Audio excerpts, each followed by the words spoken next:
It's like a bad fantasy football trade that you rook your buddy with. It's a trade that like no one would believe if you posted it.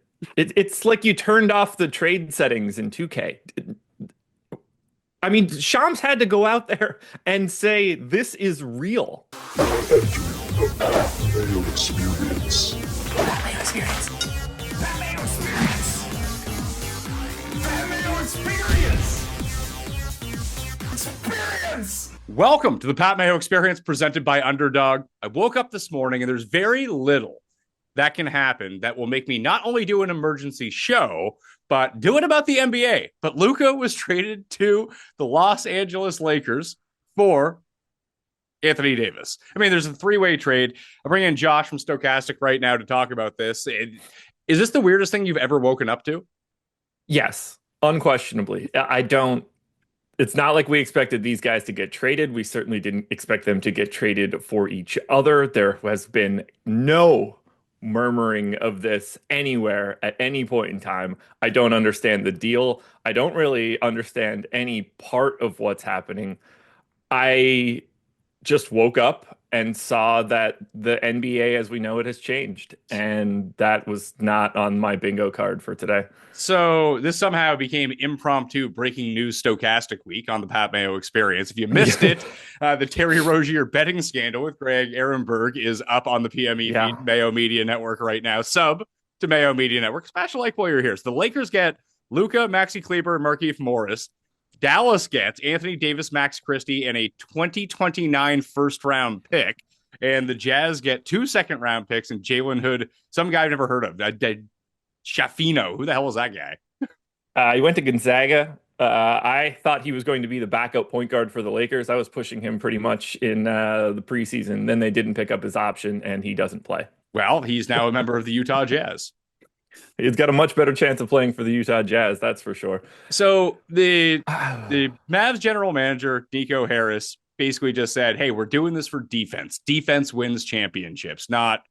Listen, it's not like Anthony Davis isn't good. Like, we know that he's very good.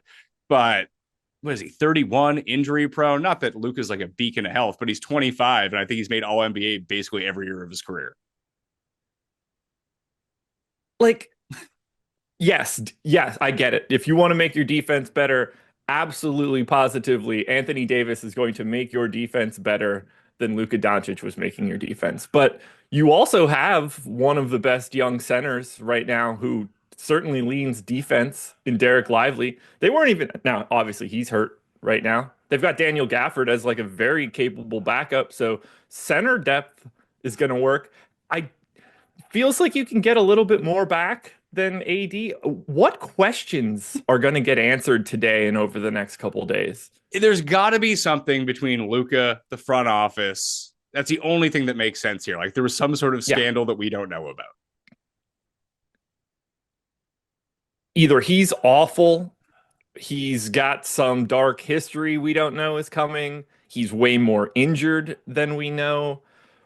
Why did Dallas not open this up to 10 other teams that would certainly beat this offer? How do you not get both first-round picks from the Lakers back in the deal? Like just one, really, for Luka Doncic? Is he done for the season? Are we not going to see him at all? There are a billion questions for this. Every part of it makes no sense to me. Somehow the Mavs are worse now. I don't get it. They went to the finals last year. Yeah, I don't think they're going to go to the finals this year. No, I don't. How could you? Now the Lakers, I mean, they lose a giant chunk of talent in Anthony Davis. They replace it with nothing right now. Luka Doncic is not healthy and has not been healthy for a bit. I don't know what this means for the rest of the Lakers season or what they're doing moving forward. It's great. It's the greatest thing that's ever happened in the NBA. So, well, let's talk about this from the both teams' perspective right now. I just went and looked at the updated odds for the season. The Lakers, and this is probably the sticker value of name brands getting changed. It's the Lakers, big market. This is going to affect the odds in a way that's probably unfair that anyone wants to bet on them. But the Lakers are now the fourth favorite on the board after the Celtics, Thunder, and Cavs. They're 12-1. They have the same championship odds as the Knicks, and now they're ahead of Denver. And we don't know if Luka's actually coming back or not. Their starting center is Jackson Hayes. That sounds You good. know, That sounds like an all NBA right there. I don't think you can win your division with that, let alone a conference or an NBA title. But maybe they make another move. I guess they still technically have another pick that they could trade. That just seems like, yes, I Luka Doncic is a talent upgrade over Anthony Davis if he's available. And we have no idea if he is available right now. It stands to reason, I guess the expectation is that he will be available. And I guess this technically improves the Lakers. Uh, it would surprise me greatly if they were to win an NBA title. Like, is LeBron a better second banana than Kyrie is? I mean, you're better to answer that than I am. I mean, do the pieces fit better with Luka and LeBron? Like, can LeBron just play the four now and not have to worry about it? And Luka just comes in and handles the ball most of the time? Or do you have two elite ball handlers? This takes the pressure off of LeBron if Luka's healthy and he can just fill it up on a night to night basis and you don't care about defense anymore. Yeah, I think the fit is probably better with LeBron than it was with Kyrie. Just from a size perspective, LeBron just not being a small guard changes the equation a little bit. The bigger piece to me is just how do you defend if with Luka, who is not exactly going to be giving a ton of effort on the defensive end. LeBron's 40, like his aggressive defensive days are long past him. And now Jackson Hayes is the center. I can weigh in this. I don't sleep in a hyperbaric chamber like LeBron probably does, and most assuredly does. But Why I'm not? about to turn 40. I went sledding with my kids yesterday, and I woke up and couldn't walk because of my back. And listen, I'm not an athlete like LeBron is. I don't have that sort of genetic makeup to make it, but it's not like I'm some like out of shape slob either. But like you get to an age and stuff doesn't work anymore. No, I will be turning 40 in 10 days. I don't feel great about it right now. So I get it. I don't know what they do without another move for the Lakers. I think they're dead in the water. Their defense has no chance to be good enough to get them anywhere. So they need something to replace Jackson Hayes. So what's the move then? First round pick to Toronto for Jacob Poeltl? My first thought was going to be something along the lines of getting to Indiana for Miles Turner, but I don't know what they can put in that deal to bring that back. You've got one pick that's available at this point. It's their 2031. Salary wise, it would have to be Rui and something, I guess. That would be my assumption. There's been a lot of chatter about Miles Turner as of late. He's going to be looking for a new deal. Pacers never pay the luxury tax. So for him to get it, I don't think it's going to be in Indiana. Maybe that's an angle they're going for. Because the answer just can't be Jackson Hayes. I guess the other way to spin this that it may be that there is something with Luka where he's going to just be out for so long that the Lakers looked at it and said, we're not going to get a ton for LeBron, and he's probably not going to want to be traded and kick up a fuss about this. If we blow it up right now, what's the most we can get for Anthony Davis? I mean, Luka's a pretty good answer to that question.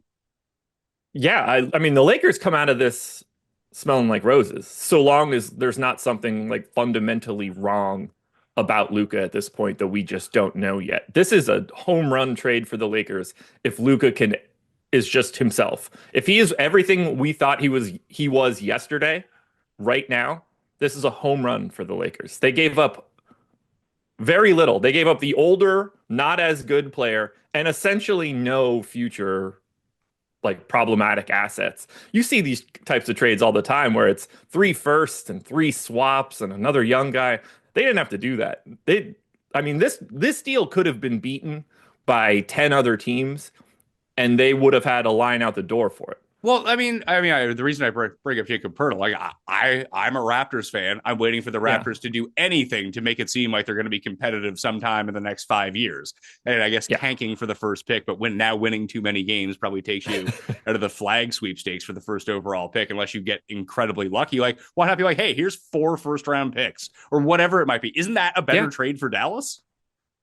To me, it would be, because I don't necessarily think they're in great shape either.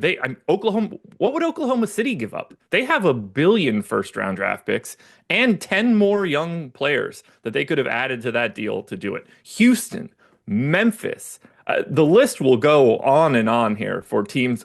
What would San Antonio be willing to give up to pair Luka Doncic with Victor Wembanyama right now? Like clearly these phone calls didn't happen. They couldn't have. I mean, when the trade, I get it's on West Coast time if we're dealing with the Yeah. Lakers, but this trade gets reported at what, 10:30 p.m. on a Saturday night, West Coast time, like Yeah. 2:30 a.m. East Coast time. Obviously, no one else was involved. Like, were they just playing like the two GMs were out playing blackjack together and be like, all right, I got to trade. It's like a bad fantasy football trade that you rook your buddy with. It's a trade that like no one would believe if you posted it. It's like you turned off the trade settings in 2K. I mean, Shams had to go out there and say this is real because no one would believe it. It's the most unbelievable trade that you could piece together. It seems like someone's hacked. It seems like you're just reading a tweet from a fake Shams account and you're getting it, and then it's just not. It's a blockbuster that no one knew was coming, and that honestly just doesn't make much sense on the surface. It doesn't. Well, Luka has one more year left on his deal. It's for $46 million. Then he has a player option after that. I guess, like, if we're trying to figure out why this would be done by Dallas, that maybe Luka's told him, like, yeah, I'm not re-signing here. This is awful. I hate it in Dallas. I don't like this organization. Da da da da da. We have to get rid of him. But even then, like, make two more phone calls.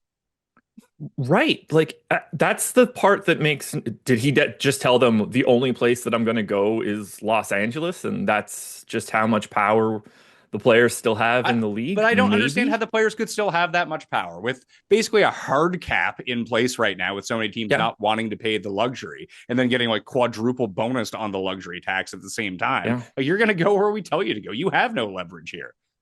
Yeah. It's maybe it's bigger than what we understand with Nike potentially. I don't know. That could be an angle here.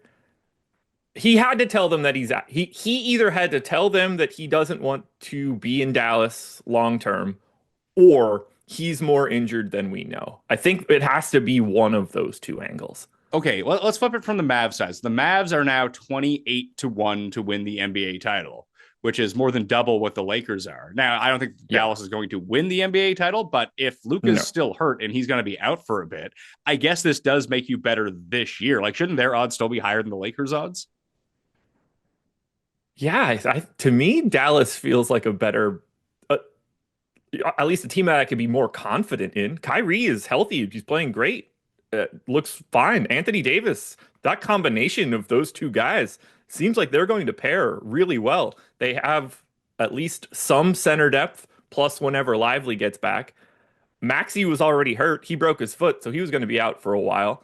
They've got enough wing talent. Now, the fit gets a little weird once Lively gets back. Does PJ Washington play at the 3? Does he come off the bench? I don't really know how that's going to work right now, but if you're just slotting this in as Kyrie Irving, Klay Thompson, Najee Marshall, PJ Washington, AD, like that's a better team to me than I think it was. I mean, it's better than it was yesterday when Luka wasn't on the floor at all. They're better in the near term. And I guess if Anthony Davis holds, the one thing that I would swing back to would be there's the new ownership group in Dallas, and they haven't done anything ridiculously stupid yet. And that usually happens when you see some of these first-time owners. They want to do something splashy, and they probably don't want, like, you don't buy a team and be like, you know what we're going to do? Rebuild. That maybe they assess the entire league and said, who is the best player 1v1 that we can get back for Luka? And they're like, well, Anthony Davis in our minds is a top 7 player in the league, albeit over 30, but you know, with the injury history. But hey, this is the best guy we can get. Let's go get him. So here's my question to that. Is he the best guy they could have gotten? Well, let's run through. What if they call Phoenix and say, hey, do you want Luka Doncic for Kevin Durant? Kevin Durant's 38, man. Kevin Durant's our age. It's fair. It's fair. It fits better alongside Derek Lively. I don't think that you're looking for a Derek Lively fit at this point. I think you're looking for who your superstar is going to be. And yeah, it would be Durant right now, but how long can it be Durant? It's true. So I don't know where I would go. That would be an interesting I would have to think about it for a while to think about if I would want KD right now or AD moving forward. I would want KD for this year, but sure. If we're going to say this is a 4-year plan where we have a superstar on our team, I think the answer is probably, the answer is Anthony Davis. I don't want to underrate how good Anthony Davis is because he's awesome. Neither do I. I don't want it to sound like he's not awesome because he is awesome. But I'm worried about his aging more so than I am about anybody else we've talked about. Well, you could have traded him straight up for Embiid, but they probably wouldn't have done that. They absolutely could have. Man, Philly would give anything to probably get out of that contract in that way. So who else would be on the table then of like players that are so you listed Kevin Durant. Who else above Kevin Durant skill wise at this point in time, and even to project out over the next 3 to 5 years, do you think would have been available and probably would have gotten more picks back at the same time? Like, wouldn't this move have been better to get a guy who is good but not great yet? You're betting on him being great and getting the assets to go along with it. What if Dallas called Boston for Jason Tatum? Could you do it? Coming off the time, you get Jaylen Brown, no problem. Jaylen Brown plus some stuff, I think probably makes more sense than what they did too. It depends on what the stuff would have been, but yeah, you're probably right. I don't think that Boston would give up Tatum. What about Orlando and Banchero? Ooh. That's really, see, that would have been what I like. That would be the type of trade that I would try to make. A guy who's either on his rookie deal, who looks like he's going to be a future superstar. But if you get, if you get it wrong, it can go horribly wrong. At least with Anthony Davis, you have the crutch to fall back on that, he got injured. It's not our fault. Because you're not going to be bad with Anthony Davis if he's healthy. No. You're going to be competitive. You're going to be good. Are you going to win a title? Probably not with the team that they currently have constructed. And maybe that was another thing that they looked at too. They're like, hey, we've gotten to the finals with Luka. We've gotten to a Western finals with Luka. Is this the best we can do? Did we overachieve in those seasons? Can we put the right pieces around him to actually win the title? The answer is probably yes, but it's probably a stroke of luck and some great planning to go around with it that maybe they think this is just easier. I just don't know what the future holds now for Dallas because they traded out picks last year on the deadline to get PJ Washington in the door and to get Daniel Gafford in the door. They were win now moves, taking a chunk out of your future. And now the thing that was supposed to be your future is now your past. And Luka Doncic is in Los Angeles, and you have become an older team that now doesn't have these future draft picks. You do have a Los Angeles Lakers 2029 first in your coffer, so I guess that helps out a little bit. I have to assume that both of these teams aren't done, and they both need another move somehow. And what that ends up being, we didn't see this one coming, so there's no telling what it could be. Well, let's try to figure out what that might be. But I did want to remind everyone, go to Underdog right now, download it on your phone, use code Mayo to sign up because at the Super Bowl, they got a sweat-free $15 entry. You can X that up to 70 to 1. It's a free play. You'll get the money back if you lose either way. To try to maximize everything you can do with that, code Mayo not only gets you that play, it gets you some 50% and 60% profit boost, a deposit match of up to $1,000, and a guaranteed winning pick with Travis Kelce that you can add to any of these for the Super Bowl. So if there's ever a time to get in, if you've ever thought about signing up for Underdog and you haven't been able to pull the trigger on it, Super Bowl week's probably the best week of the year to do it because they are giving you as much as you want to make sure that you come and sign up. And if you use code Mayo right now at Underdog, you can take full advantage of that and really maximize it. Josh, you work with OddsShopper, you work with Stokastic, you guys work in the affiliate game. Is Super Bowl the best week ever for signing up for anything? It gives everybody an angle of what they could possibly want to do because whether it's sports books hitting any prop on the planet that you could possibly think of is going to be made for Super Bowl week. Pick'em sites have a boatload of them as well. Social, my wife would be more interested on Super Bowl Sundays for things like this. It hits everybody. It's the most casual day of the year to want to get that kind of stuff done. So go to Underdog, use code Mayo right now. If you're someone who's ever taken a golf trip, I know you have the same experience I do that you dread bringing your clubs to the airport, dealing with the baggage claim, and then crossing your fingers, hoping that they show up, because that is one of the most stressful parts about any golf trip, because you don't want to show up to your fantastic golf location. You're all excited to go there, and oh yeah, we lost your clubs. Even PGA Tour players deal with this. So every time I fly for a golf trip now, I am no longer dealing with the airlines and the baggage handlers to do that. I'm skipping the airport stress, the costly airline fees, and with the complimentary insurance, real-time tracking, dedicated support, and on-time delivery, ShipSticks is where I am going. I've already hooked it up for when I'm going to Pinehurst at the end of March. Me and Tim Butts' clubs are getting there via ShipSticks, so we can make sure that they are there before we show up, so that stress never enters a part of our life. You can travel worldwide without the luggage. ShipSticks delivers to over 180 countries, hassle-free, gear-free journey. Everything you need for your golf vacation will be there on time waiting for you with ShipSticks. Right now, ShipSticks is offering my listeners 20% off your first shipment when you go to shipsticks.com and use the code PATMAYO. Go to shipsticks.com and use the code PATMAYO to get 20% off your first shipment and save yourself the hassle this golf season. That's shipsticks.com, and make sure to use that code PATMAYO so they know I sent you. If you're like me, the end of December really got you out of your regular routine. What you do the other 50 weeks a year did not apply to those 2 weeks. Family, kids, Christmas, whatever it is you're doing, it was difficult to do. Plus, it's cold out. That's never any fun. But the way that you can get yourself back on track, if you didn't in January already, is get some AG1 in your life the moment you wake up. That's what I do. Pour some water into my AG1 bottle. Boom! I take a scoop AG1. Throw that in. I cut it with a little bit of orange juice just to make it more delicious. And since I'm going very, very weights heavy at the gym these days because I tore my calf muscle and can't run anymore, so I really got to bulk up, I've been throwing in a scoop of protein powder as well. Getting that all into me, firing it in, first thing I do when I wake up, and gotta tell you, listen to the energy I have. It's never too late to create a new, healthy habit for 2025, so try AG1 for yourself. It's something I've actually been able to stay consistent with, and that's why I'm so excited to be partnering with AG1.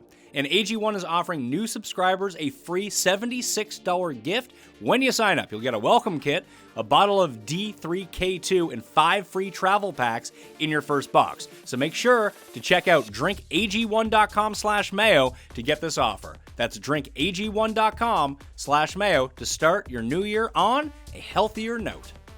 Welcome to the TGL presented by SoFi, golf's newest league. It's sharp and it's electric. How is it sharp? How is it electric? Good questions. Try this on for size. 2 hours of hammer dropping, overtime forcing, playoffs on the line golf with 24 of the best players from the PGA Tour. Tuesday, February 4th, we got the Boston Common versus Los Angeles Golf Club. Rory McIlroy, Keegan Bradley, Adam Scott, and Hideki Matsuyama taking on Colin Morikawa, Tommy Fleetwood, Justin Rose, and Sahith Theegala. This isn't your average Sunday pickup game. Tune in each week for TGL only on ESPN. Keep up. It's golf. I do want to run through, so we'll do some possible other trades that might be in the coffer here for both these teams. But I was thinking about a name. Do you think that Milwaukee would have traded Luka for Giannis? I don't. So the only problem we run into here for some of these scenarios is that these guys just wouldn't want to stay in those places. Like, I think Luka would just say, just FYI, I'm never going to pick up that player option. I'm not going to live in Milwaukee. And then the trade just doesn't get done. Like, you kind of need to end. You need to start in Milwaukee to want to be in Milwaukee, I think. So, I mean, that would be a very interesting conversation point. That one I think is a little bit less. Like, I don't even think Luka would have said yes to living in Orlando in a potential Paolo deal. All right. Well, so then we start to reverse engineer this in our minds. If the Lakers or LA, I guess the Clippers too, maybe he didn't even want to play for the Clippers. Maybe he only wanted to play for the Lakers, that this is the only spot. I guess New York. I mean, people always throw out New York, but I think that people really underrate that it's really cold in New York in the winter. And that's like a real thing that some people just. Yes, it is. I mean, I don't like dealing with the cold, but I'm not in not getting paid $45 million a year and get to pick where I want to work. I work where I work. I live where I live. It's cold where I live. It's not always the best. So maybe the Lakers was the only out that you had in this scenario. So they thought, hey, if he's not going to resign, let's go to the one team right now and go get the best asset that they have. And this is all we can do. But I feel like there would have been another team to potentially take a chance here. Like even someone like Houston. Like wouldn't Houston have enough young assets so you can get like Şengün, some picks, maybe another player right away? Like two viable options who are young. Maybe that I guess you'd probably have to take Van Vliet back in that deal to make the contracts work, but you'd probably get picks. You'd get 3 starters right away, 2 guys up and coming, maybe build your team around that. Like that is a more sensible deal. But I guess if that wasn't out there, maybe they didn't talk to the other teams because Luka said, hey, I'm going to go to this place. That's it. I'm going to sabotage any other deal there is. That it feels like it had to be something along those lines because there's just too many other teams that make sense. Houston's a great example. They have more than enough matching salary to make it happen. They have a never-ending supply of young players right now, and they've got a boatload of picks that they could have gotten multiple different versions of assets to Dallas. They could have got actual replacement players for right now, young flyers that could get better in the future. Maybe you get like a Cam Whitmore and he ends up becoming something. And they could have gotten draft assets. Instead, they just Anthony Davis. Memphis. I mean, the thought of Oklahoma City doing it at a time where they're already arguably the best team in basketball with the highest ceiling. They could have done 4 picks. You could have gotten basically any one of the major players other than SGA or Jalen Williams. They probably don't do Chet. I mean, they have the salary. But wouldn't you do Chet? Do they have the salary to trade for Luka though? Yeah, if you do Lou Dort and some things, they would have been all right. Yeah, so you get like Dort's at 20. You get Dort, Ousmane Dieng, another 5. Yeah, they could have pieced it together. They could have pieced it together with like Chet as the centerpiece plus 4 first-round picks or whatever the hell they have. They don't care about first-round picks. They have too many. They're going to have to start trading them because they don't have like the actual roster spots to get it done. I'm trying to look at the list of teams. Like Denver could have never done it. What about Sacramento? Because Fox looks like he might be on the move. Like, is there a Sabonis angle to that where it's Fox plus someone plus 3 first-round picks for Luka, or do you fall back into that situation again where Luka's just not going to re-sign there, so you're not doing it? They could have just drafted him in the first place. Then they wouldn't even had to trade for him. I mean, you can go get him and pick up Bagley. It'll be fine. Now, if that's for Sacramento to do it, they would have to somehow be losing that trade in typical Sacramento fashion. So I don't think there's any way for them to have traded for Luka and lose the trade. So that one would be too good for the Kings front office. So if you're the Mavs and you're not done, what are you looking at now? Like with this new roster construction, now you have you have depth. Like big man depth, and maybe you want that big man depth if you're all in on defense because this moves Davis to the 4. You have your center depth. Do you just go big everywhere, and that's the angle that you're taking? Like all these teams might go small; they're a bit undersized. We're just going to bully everyone. I think they need some offense. They need shooting and creation and a guard of some sort. They lost a gigantic hole of that. I mean, this is a brand new offense now, essentially. I hate the spacing. AD at the 4, currently Daniel Gafford at the 5, and nobody else. Like that I don't like all that much. AD's going to have to go straight in and play the 5. I don't think that they could play him and Gafford alongside each other right now. I don't think they have the depth because Maxi's out, Lively's out, Dwight Powell is out right now. They don't have another center. I'm trying to piece together. Is there any chance that Kyrie and Jimmy Butler could be on the same team? I don't think they have the ability to pull that one off. I mean, the Heat will just give it away if you can match the salaries. Like Klay Thompson, PJ Washington. I'm trying someone to make the salaries get somewhat close, and then you're just all in with Kyrie, Jimmy Butler, and Anthony Davis. I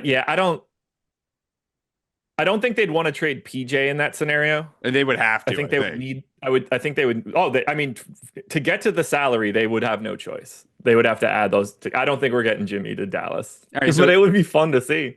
who would be like the next like tier down of potential score that you could go get? I mean, it might have to. I don't think it's going to be anybody actually good. I think it would have to. I don't want to. Apologies in advance to like Colin Sexton, but like something like that. I think like a better version of Spencer Dinwiddie, something in that realm. Because they don't exactly have a ton of assets either. I mean, now they do have this Lakers pick. Uh, I don't know. Maybe Miami makes Terry Rozier available. I mean, talk to Greg. He's on the group DMs with him. He does have the source information. So yeah, he can tell us whether Rozier is going to go there or not, and whether or not he's going to be like betting his overs this time around. Which I mean, that would have to be a part of the deal. Like if you're going to bet on this game, you need to bet on your own overs, not unders. I I never would have thought Greg's ridiculous Terry Rozier tweet from a year ago would get usurped as an NBA story within like 48 hours. I feel bad for him. I was talking to him about like we were talking about affiliates. Like, hey, how's the conversion rate going with Odd Shopper? Be based on this tweet. He's like, it's great. Yeah. Oh, I mean, last I looked, it had like 1.4 million impressions or something. It's so ridiculous. It's so silly. I did the show with him, and I was like, so you're Yeah. the inside man, right? Like joking around, and just the amount of people who didn't watch it. And then we're commenting to me. It's like, if he was really the inside man, he would have won more than $100. Like, yeah, no shit. That's what's really amazing to me. The amount of people that just simply think it's real and don't understand that, like, it wasn't, he doesn't have any tie to Terry Rozier. This guy's a moron. Why would oh, he has that information. He's only going to win $100 on a prop. It's like, buddy, oh, what is wrong with you? Get it together. But hey, this is the internet, and these are real people. I think. I would like to believe they're not real people, but I'm pretty sure that they might be if they're going to respond to inside NBA prop betting stuff. Do you think Rozier did this, or is it just like a weird coincidence? My assumption, it's a coincidence. He makes too much money for it. What would be the gain for him? You don't understand that some of these players are really stupid. I don't know whether he is or That's isn't, true. but that's like in the range of outcomes that he's just a moron. That's also very true. Unrelated question, because you're one of the few people I could pose this to. What was more surprising to you, this trade or Jey Uso winning the Rumble? Well, it's funny because I watched the Rumble last night, like because it's on Netflix. I haven't watched a Royal Rumble in like 20 years, and like the first guy out's Rey Mysterio. I'm like, all right, like I know who that is. Like the next 20 people, like who the fuck are these people? No clue who they are. I fell asleep at the number 27 mark. I saw Uzo win, and I saw when Cena came out, which was awesome. But like, I'm not really super into wrestling anymore. I was super into wrestling when I was like 14 years old. So I'm all Attitude Era all the time. Basically, once the Attitude Era stopped, I stopped watching. So I have like a casual familiarity with Jey Uso. So I think it's cool. It seemed to be like a huge upset. I just assumed that either Cena was going to win or Logan Paul was going to win. The internet was just so great with people being so mad that Logan Paul was the last guy in the Royal Rumble. I was like, this is probably why they did it, because you people are all pissed off about it. Yeah, they know what they're doing on that one. So I woke up. I fell asleep on my couch watching the Royal Rumble. I woke up, opened up my phone immediately, and before I could even figure out who won the Rumble, it was all of this Anthony Davis trade nonsense. So I had both of these things happen to me at 5:30 a.m. I didn't believe that I was still in the same universe that I was when I had gone to sleep. This was the Matrix to me. I was somewhere else. This was a different timeline. I'm just trying to see, did anything else break? Well, because it feels like something is going to break as we're talking, or actually it's more than likely like 23 seconds after I post this show that we're going to find some sort of like, oh, here's the smoking gun. Here's what actually happened. That, I don't know, Doncic was sleeping with the owner's wife or something. Oh, could you imagine? Now that would get fun. I'm in for that sort of. Okay, Tim McMahon, that was 7 hours ago. I was going to say something about conditioning issues. Look, they didn't trade Luka Doncic because he has conditioning issues. I mean, the guy has terrible conditioning. He's already one of the best players. Imagine if he had good conditioning. Yeah. Maybe he wouldn't be as good. There is always maybe that was always a fun. You gotta I stay know loose. if people are tuning in for NBA, this is going to be like the weirdest thing of all time. But the Swedish porn king, Carl Peterson, PGA Tour golfer, big fat dude from like 15 years ago. He went and like he legitimately lost a bunch of weight. Like this is a guy that's won multiple tournaments on the PGA Tour. I mean, he's played during the Tiger era, so there's only so many wins to go around for everyone not named Tiger or Phil or like Ernie Els at that point.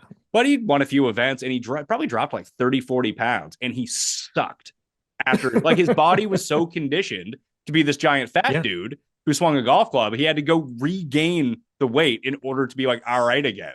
So maybe it is one of those things with Luka that he's just so used to playing at this weight. If you make him heavier, you make him lighter, it's just a little bit different. You'd think as like a world-class athlete, he could figure that out, but maybe just how he's comfortable. Surely there's some sort of balance we can have here, but I don't know. Look, not everybody likes their job, but it's still their job. Maybe you cash those checks after a while and all of a sudden it's like, you know what? I'm going to have a couple more brewskis today. It's fine. It worked for like everyone who played basketball in the 80s. Yeah, he's just in the wrong era right now. He's got the perfect mindset for 1983 basketball. Do you think he's going to get one of these hyperbaric chambers? Like being with LeBron, do you think that makes him better? I don't know. I mean, I have to assume that Luka already knew how to like take care of his body, and I can't imagine LeBron's the guy that like changes it up for him. But who knows? There is a piece of it too that if when Luka's playing on he's Serbian, right? So Slovenian. He's playing on the Slovenian national team. He's the dude. And when he's playing over in Europe, even though he's young, he's like the EuroLeague MVP. He's still the dude, even at like 17, whatever he might be. When he comes in and he's on the Mavs, he's the dude. Now, from a basketball perspective, he's going to be the dude on the Lakers now when he plays. But LeBron's still the dude there. He is. So you might have to listen to him. It would be interesting if this is the way that he gets on like the straight and narrow moving forward and LeBron completely changes his habits and he becomes this like basketball cyborg. He starts sleeping in the hyperbaric chambers and he's cycling out his blood and swapping out plasma and all the other stuff that they Brian have Johnson's Lance doing. Armstrong as their trainer. Yeah. I mean, Luka, he had to have all that stuff already, though. I mean, surely he already had the source of where to get, child embryo blood to make yourself younger, like LeBron gets every offseason or whatever weird thing he does to stay young. Because he doesn't make any sense. I don't understand how LeBron does what he does. I mean, I think a lot of it is Brady played till what, 46? Yeah, right. Without really any sort of noticeable decline. So I do think that in today's day and age, it's easier to do that. And I just think that people take care of themselves a little bit more. Like I looked at a picture of like I said, I'm about to turn 40. I looked at a picture of my dad when he turned 40. He looked like he was fucking 60 years old. Yes. It was a different 40. A weathered look that just... I mean, you could look at it in all these. You look at pictures of 1985 NBA players, and you're like, that guy's 67 years old playing in the NBA, and it's just that's just how everybody looked then.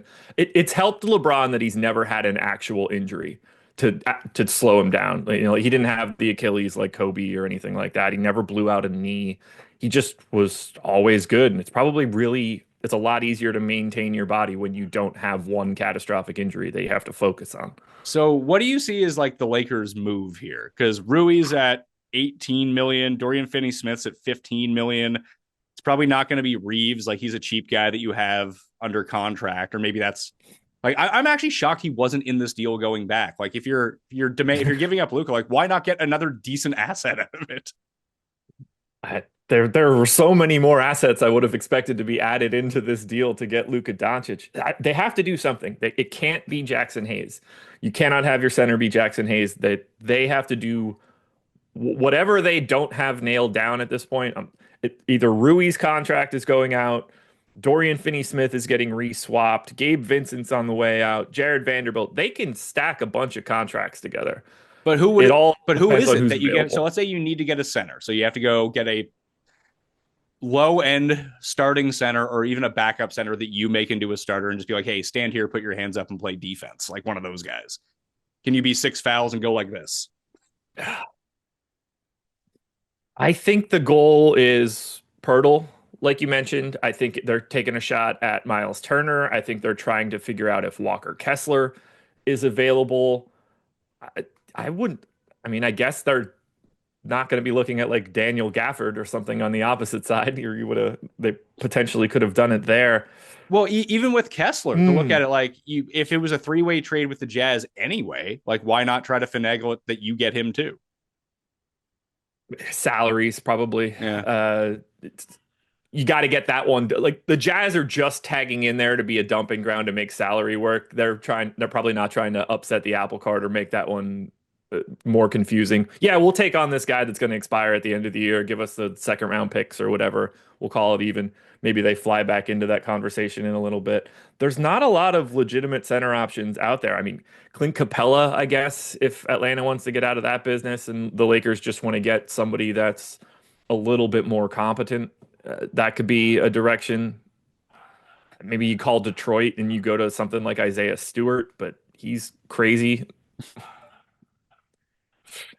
Can I'm you like running out of hire teams. during the offseason? Can you hire Mike Tomlin and then you can get all the craziest people alive to be on your team and they won't seem like they're super crazy until he leaves or they leave?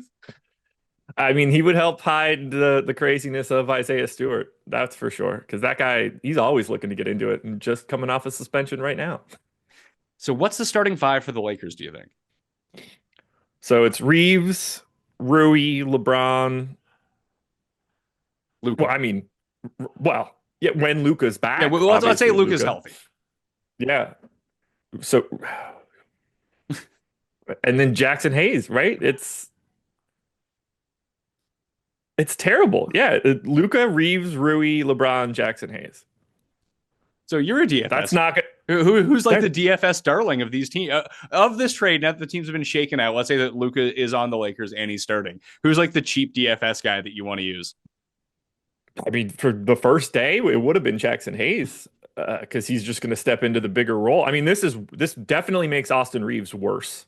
The ball is now out of his hands more. He becomes more of a spectator. It makes LeBron worse. Luka Doncic is a much more ball dominant offensive player than Anthony Davis was. Rui basically doesn't change. He's just going to stand in the corner and wait for Luka to give him the ball. It's to me, it's worse across the board from a fantasy perspective for the Lakers. Everybody takes a downgrade here because you're taking off Anthony Davis. His value is defensive from a fantasy perspective.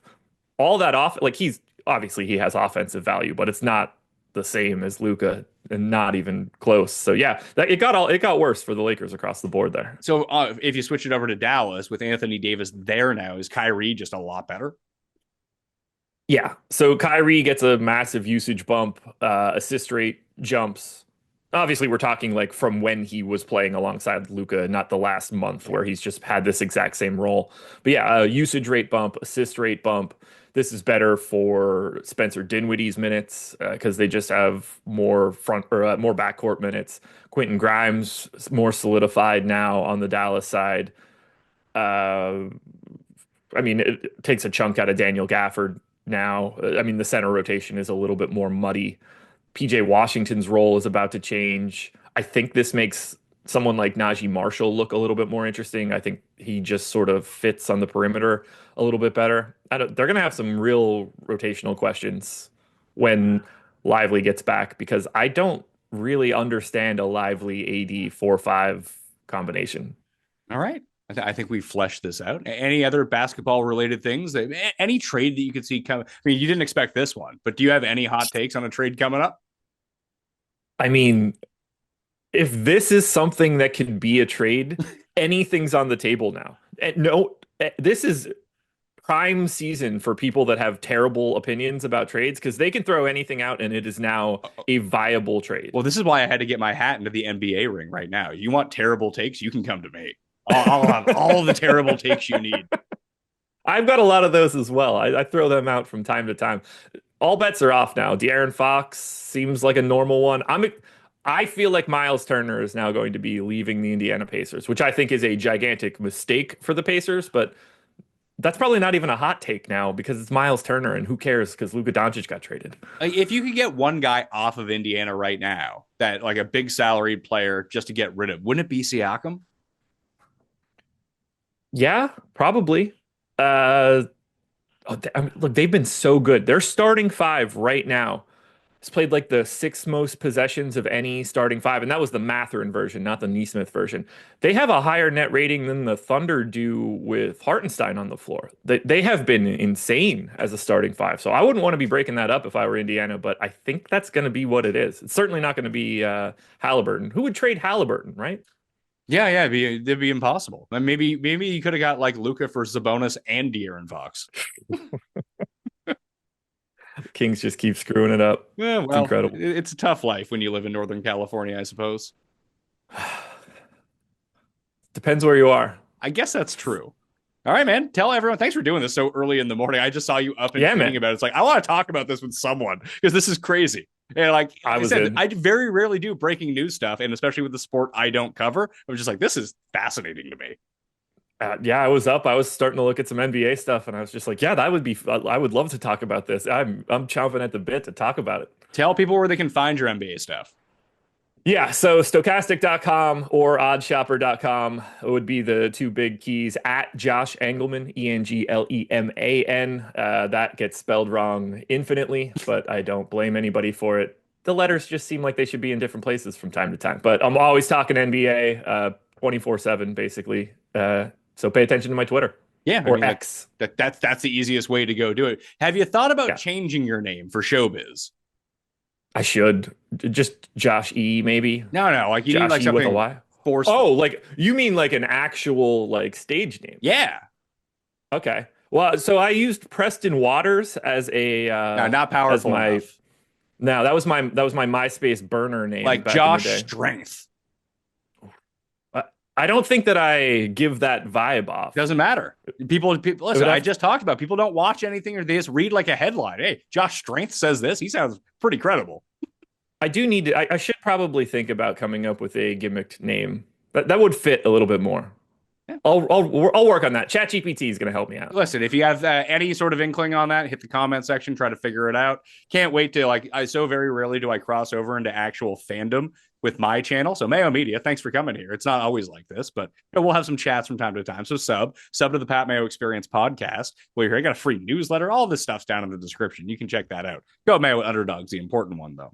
That I'm going to get Mavs fans, Lakers fans that would have never interacted with anything that I've ever done before. Now coming at me, God, you don't know anything about basketball, which I don't. That's why I had you on to come talk about it with me.